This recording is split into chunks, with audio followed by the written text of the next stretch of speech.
Welcome back, everybody. Let's take a break with Stephen Shamus. Good to see you, my friend. How's it going today? Wonderful. Every day is a good day. Above ground. That's cool. That's cool. You're going to do some traveling soon? You got some shows coming up? Yeah, I'm going to go to SuperCon, San Diego, and then rolls right into C2 and Emerald City. And it's going to be Are you working busy. in San Diego? I'm actually working the Marvel booth. I'm working the Marvel merch booth. Yeah. I'll be helping out with their merch. Oh, that's pretty cool. Who runs that booth now? Repop. Repop does the merch. Repop runs the Marvel. Got it. Interesting. Okay, cool. All right, enjoy.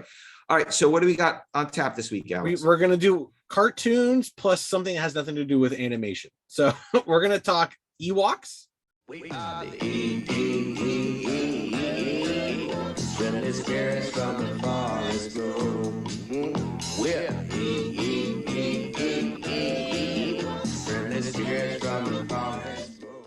going to talk Minions.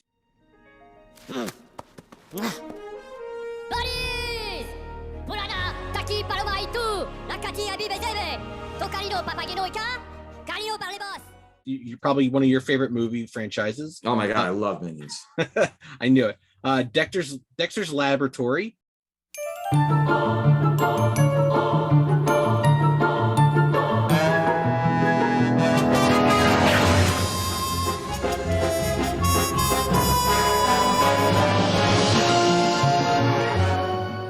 And then we're going to talk Grimm from Boom.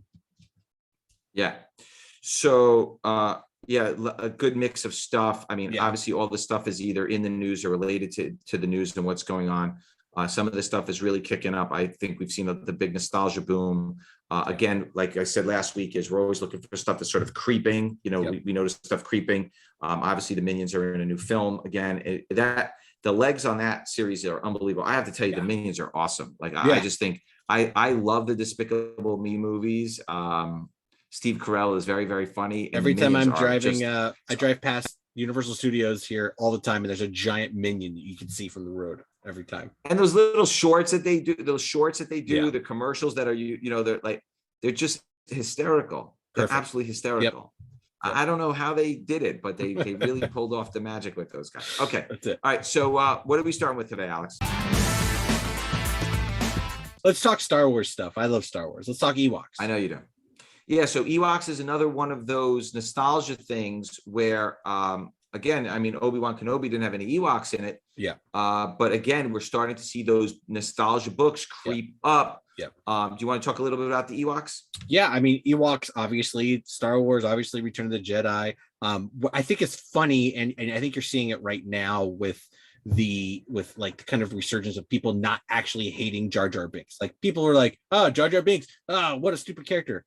But now you go back and it's like, oh, Ahmed Best is getting like standing ovations at conventions, and people love Hayden Christensen. The prequels are respected and adored, essentially. That's how it was with the Ewoks. If you were a Star Wars fan when Return of the Jedi came out, a lot of people hated the Ewoks. They thought it was the worst part of Star Wars. Oh, they couldn't stand it. It's for babies. It's nobody likes it, whatever. But of course, people realize that it's all fun. It's all, the whole thing's a kid's movie anyways. And, the resurgence of Ewoks being okay and a good part of Star Wars happened maybe about 15 years ago. And now you're seeing people are like going, oh, I do like the Ewoks. I want to buy this. I want to buy all the Ewok stuff. Yeah, I think what gets lost is that the movies are for kids. You know what I'm saying? Exactly. It's like when I watch Ms. Marvel on TV, it's a show that's geared towards teenagers and high schoolers. 100%. So they're not looking to make the people like you and I that are a little bit older, maybe, from the Chris Evans and the Robert Downey Jr. and the Chris Hemsworth generation. They're trying to get the next generation of fans in. And of course, if you watched a show about a high school kids or whatever, like that's not where they're going with it. You can't go from Moon Knight to Miss Marvel and think it's going to gel. Right. Right. And when you look at things like Ewoks, is that the people that were kids when that movie came out that liked the Ewoks, they're adults now. Correct. And they like the Ewoks, but the adult fans that were watching at the time were like, "Oh, this is silly," but it wasn't meant for them. Correct. That's what happened with the prequel films too. Correct. The people that grew up on those films remember them very fondly because they weren't watching them with the critical eye. They were just sort of enjoying the moment of having their own films. Yeah. So Star Wars number 94. That's the classic Ewok cover. So that's a great cover. It's April 1985. There are 70 9.8s and 50 9.6s. That's about a $325 book. It's a good amount. It's pretty decent. It's the classic Ewok cover. That's why. Yeah. And then you have Ewoks #1 from May of 1985. Came out just 1 month later. There are 29 9.8s. There are 56 9.6s. That's about a $350 book in 9.8. That's about a $125 book in 9.6. Yeah. David Manick story, Warren Kramer and Mary Severin art. Oh, no, Mary Severin. And then lastly, another great classic Ewoks cover, Ewoks #10, November of 1986. There are 16 9.8s. There are 9 9.6s. That's a $750 book. That's everyone's most favorite. That's everyone's most favorite Ewoks cover. And it's actually got John Romita art in there, believe it or not. Yeah. And again, this is kids' books. The Star Wars comics weren't kids' comics. The Ewoks comics were for kids. These are specifically made for kids. Yeah, for sure. All right, what are we talking about next, Alex? Minions, your favorite movie franchise. Oh my God, so good. By the way, if you add up the Despicable Me's and the Minions and all the little shorts that they've done, I mean, it's a lot. 6 or 7. It's got to be 6 or 7 films by now, right? Yeah. It's definitely a franchise, and I think people aren't on the know of how much of a franchise this thing is. This thing is definitely got staying power. And I mean, it's years and years old already, and it never seems to tire.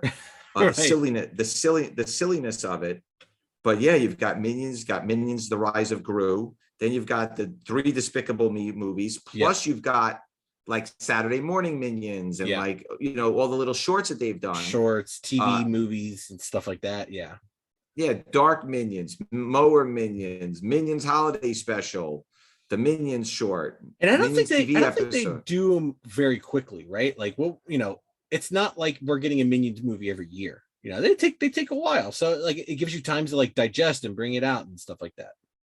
Yeah, I mean, there's so many. I mean, if you type in Minions on IMDb, like 15 different Minions shorts come up. Yeah. So and plus video games too. So it's actually, I'm surprised it's taken this long. Right. And I think you're going to start to see this book move a little bit. Definitely. More. So Minions #1, July of 2015. It's about 7 years ago. Yeah. There are only 10 9.8s. I think you're going to see. I think long term, this book is going to be very, very popular because the franchise is very large. It's been around for a long time. They didn't make a lot of copies of this book. Correct. They're only $15 to $20 raw.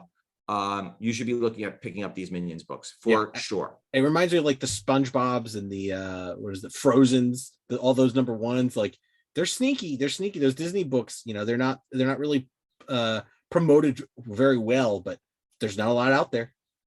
I'd get them. Right. All right. Alex's pick of the week. What do you got for us, Alex?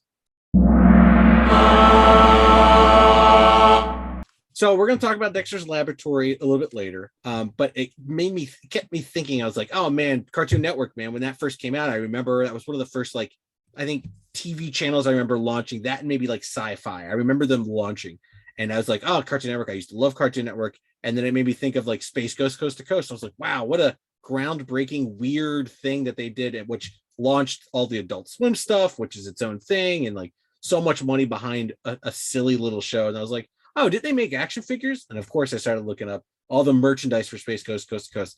It is a not cheap fandom. It is a not cheap fandom. They made busts. They're like $300. The action figures go between like $100 and $300. Like there's nothing cheap. There was even, I guess there was a promo comic for Space Ghost Coast to Coast that Adult Swim might have given out at like, I don't know, conventions or something. Those are going for like $200, $300. So, it's one of those things that, and we talked about it with Minions.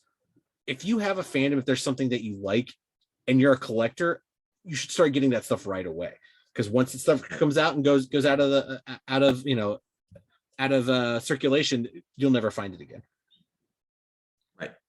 Okay, cool. All right, what do we got next, Alex?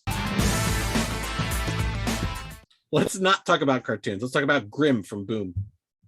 Yeah, what's going on with this? That the stuff is going crazy. New book. It's a Stephanie Williams is the writer, and it's just a brand new book, and people are going crazy for it. Flavano is the artist, and it's a new book from Boom, and independent books are extremely hot right now, especially stuff from like Boom and Dark Horse, where you're looking at low print runs.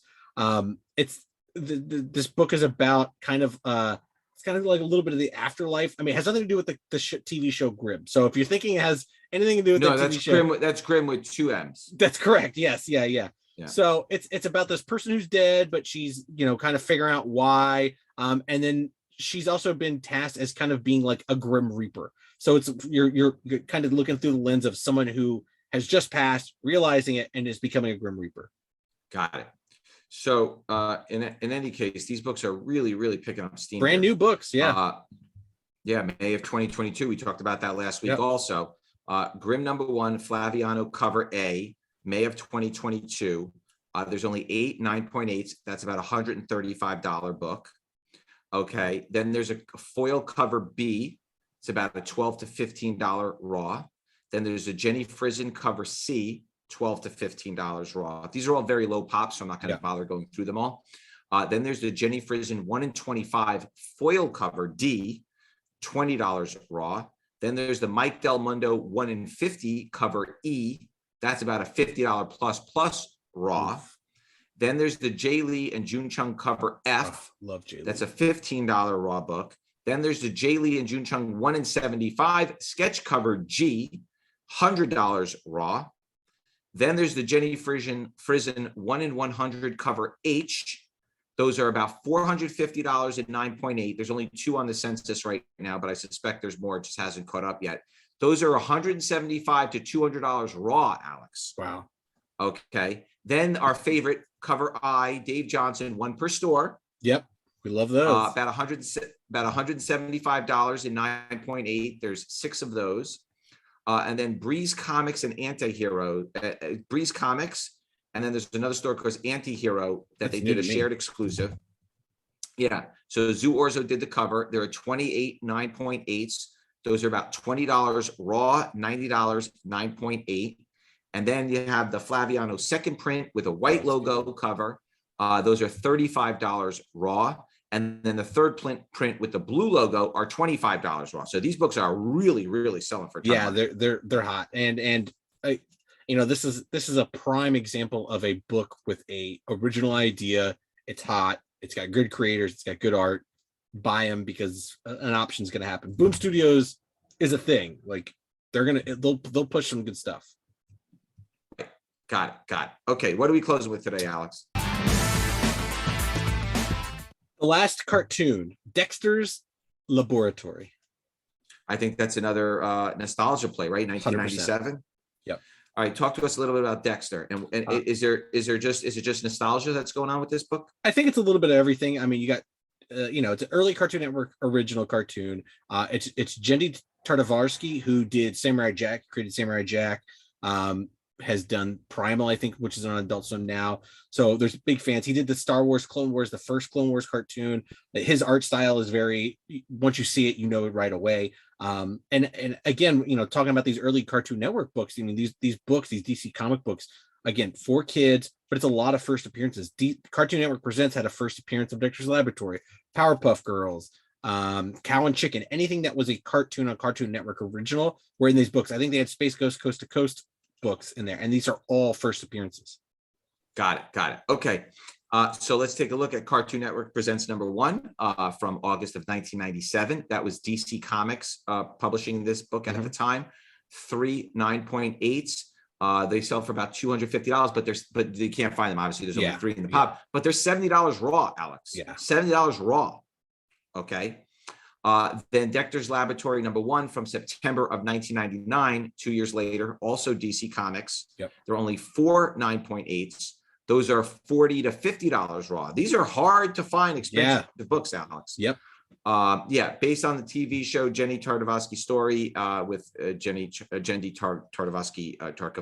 I can't even say this. Tartakovsky. Yes, that one makes sense. Yeah. I'm going to get back to the Burger King promo in a second because you can't find that book at all. Yep. Then Dexter's Laboratory #1 in April of 2014. That was now published by IDW. So that's 15 years later. IDW published it. Those are $20 to $30 raw. There's an RRP version that just sold for $100 in the 9.0. Those are impossible to find. If you can find those RRP versions, forget it. You can't find them anywhere. Yeah. And then lastly, there was a 2002 Burger King promo, which was a variant of the Dexter's Laboratory #1. I believe, or no, it's a totally different version. Yeah. Those are $10 to $15 raw. So the real tough ones are the RRP books, but quite frankly, all 5 books that I just listed are impossible to find. Impossible to find. Yeah, they are not easy. And again, we've talked about kids' books and stuff, but especially these early Cartoon Network Presents books. It was just, Cartoon Network was just starting. All these properties were just starting out. They weren't. There was no big nostalgia for them at the time because it was all brand new. So yeah, finding nice copies of the books is extremely hard to find. Got it. Okay, that was it for this week. We appreciate you joining us. If you have any question or comments, please leave them in the fields below. We will see everybody next week. Same bad time. Same bad channel. Thanks, gang.